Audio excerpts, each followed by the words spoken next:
Hey everybody, and welcome back to Algebra 2 Online. I want to just summarize today some of the key points from the function transformations project that we just worked on for a few days. And to start off, I just want to kind of show you how we can use this, basically. The power of these function transformations is that what you have learned basically applies to any function. So if you just see a quadratic like this, and you know that your basic x squared just looks like that, bell-shaped curve,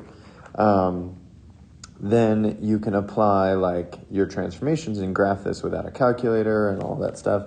It will really help speed up a lot of the process on things like the SATs and ACTs where you're running out of time.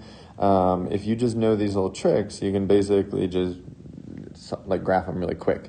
And it's not even just good for graphing, it's also good for solving, because maybe you have when does this equation equal something else over here?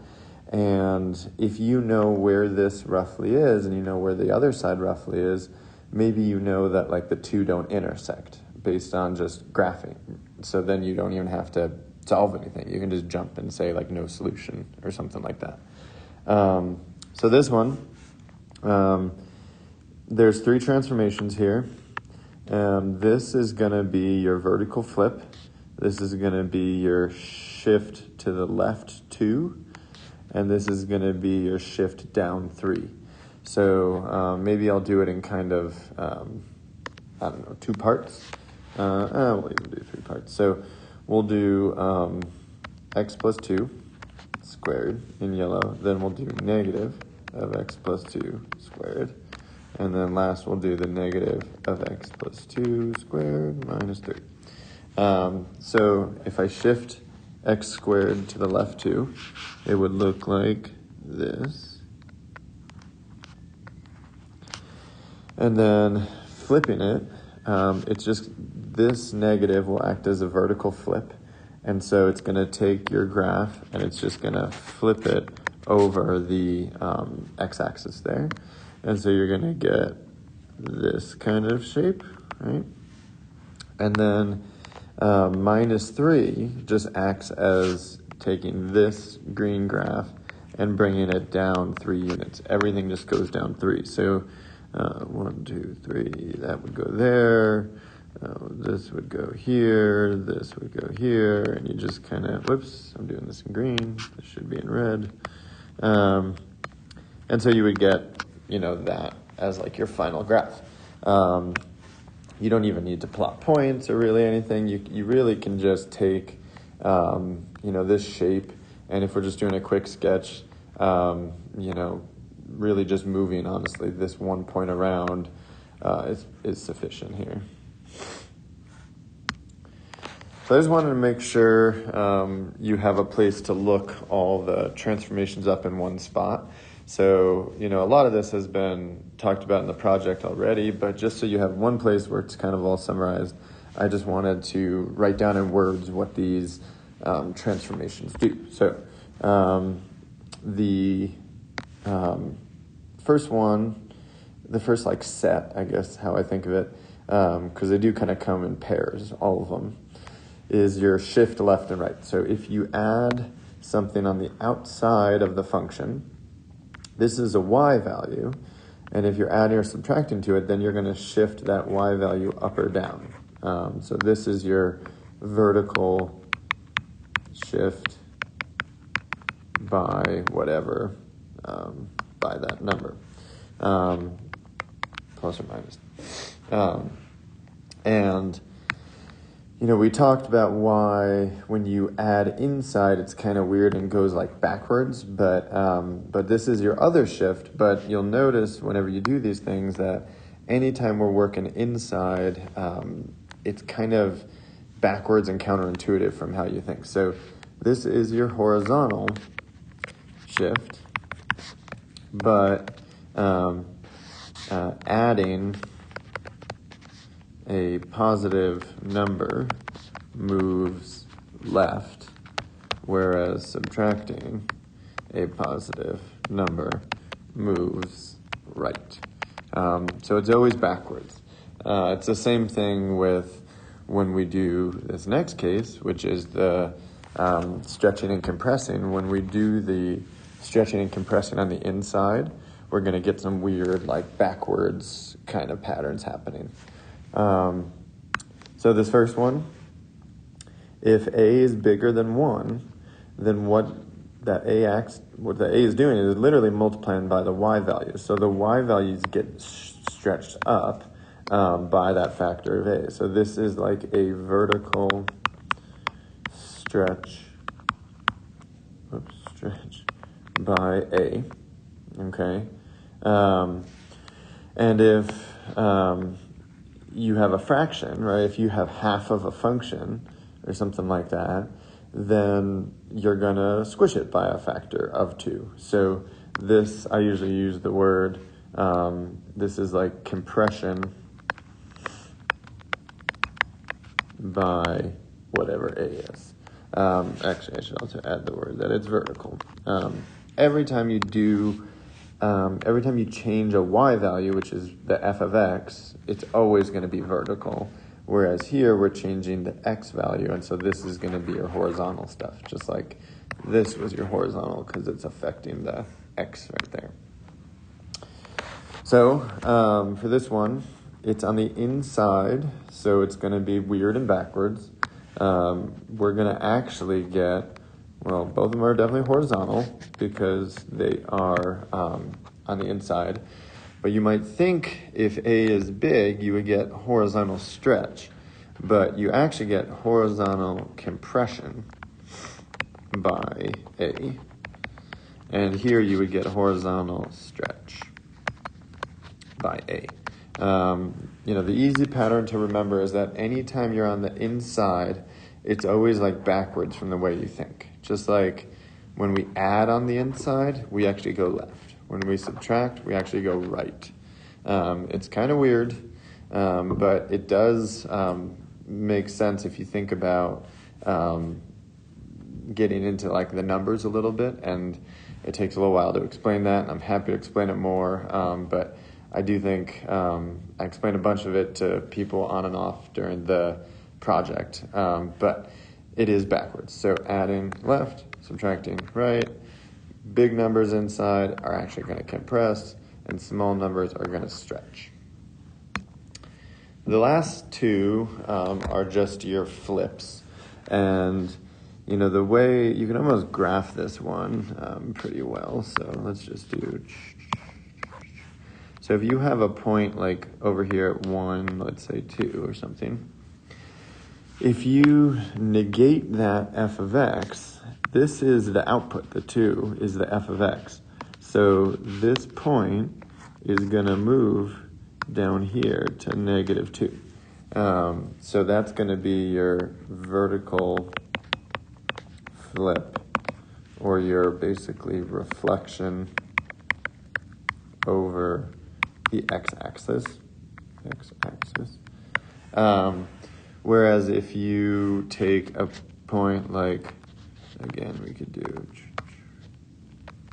1, 2. But this time, if we negate the x in here, then 1 is going to get negated, and it's going to move over here to negative 1. And so what's happening here is we're getting a horizontal flip, and it's really also could be understood as a reflection over the y-axis. Again, fits the pattern that negative or things on the outside are vertical, things on the inside are horizontal. Here, there's no like weird backwards way. It really is just like if you were over here in the x, you negate, you go here. If you were here, you would have negated and gotten a double negative and moved back to the positive. So you could have, in a sense, done that by starting here and moving there.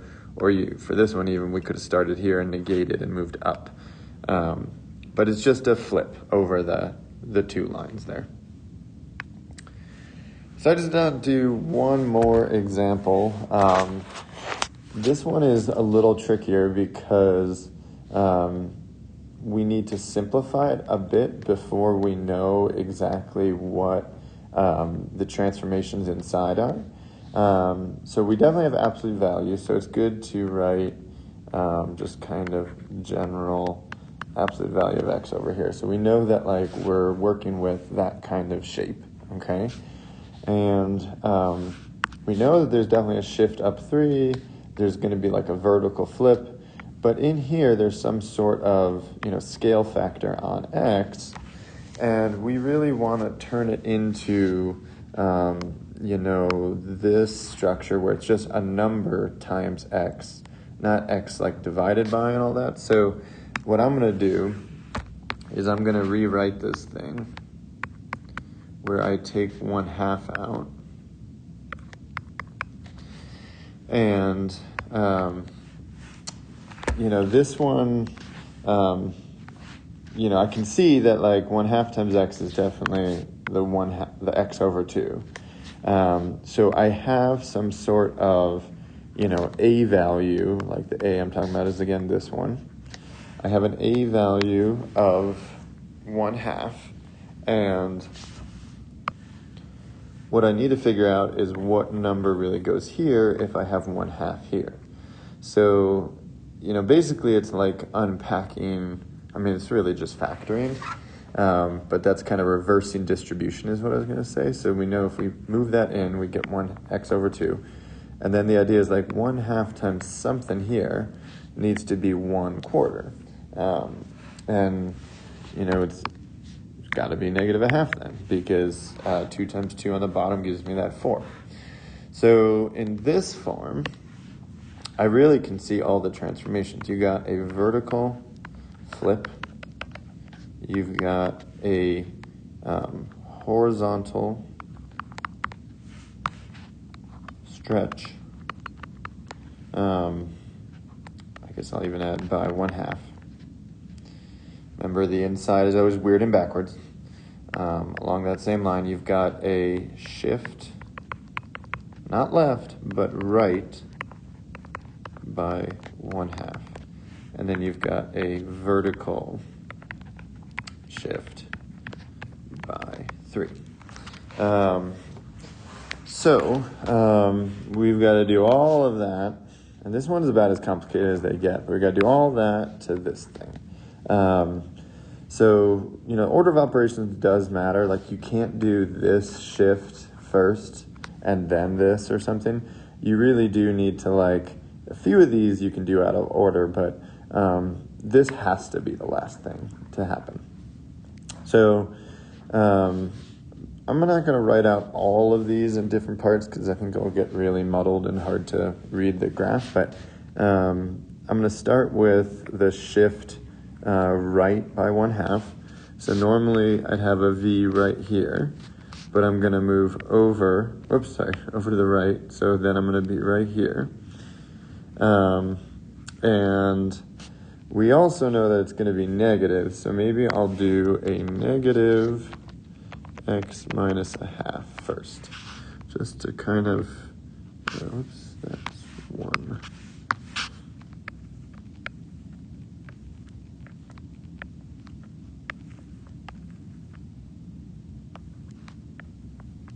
Okay, so that is my negative absolute value of x minus 1/2. The slope of these two lines are plus or minus 1. So this one goes up 1 over 1, up 1 over 1. This one goes down 1 over 1, down 1 over 1. So this is your plus 1, your minus 1. What the stretch is going to do is it's going to change the slope of that thing. So it's actually going to make it horizontally, it's going to stretch it out. So it's going to be like a little wider in a sense. So if I just add that part in, maybe we'll do, we're going to go do the negative 1/2 x minus 1/2. That is going to make all these points, the slopes be, this side's going to be 1/2, and this one's going to be negative 1/2. So we're going to go up. Here we can do it this way. We can go from here. We can go down 1 to the left 2.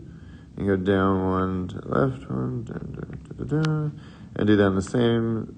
Down 1 over 2, down 1 over 2, down 1 over 2. That is my horizontally stretched out negative absolute value 1/2 times x minus 1/2. Then the only other thing you got to do is this plus 3. And so we can just take, what color? We'll do red. So my final one will be in red. I'm just going to add 3 to every single, y value. So this one was at -1 right here. If I go up 3, I go 1, 2, I'd be up at 2, right? Here I'm going to be up here. This one's going to be right there. So all these just moved up 3 like that. And that would just continue to happen. Everywhere on green, you would move up 3. Get rid of some of those arrows. And then you can just connect the dots. And that would be it. This, this graph would just be right here. And all we just used was function transformations to graph it.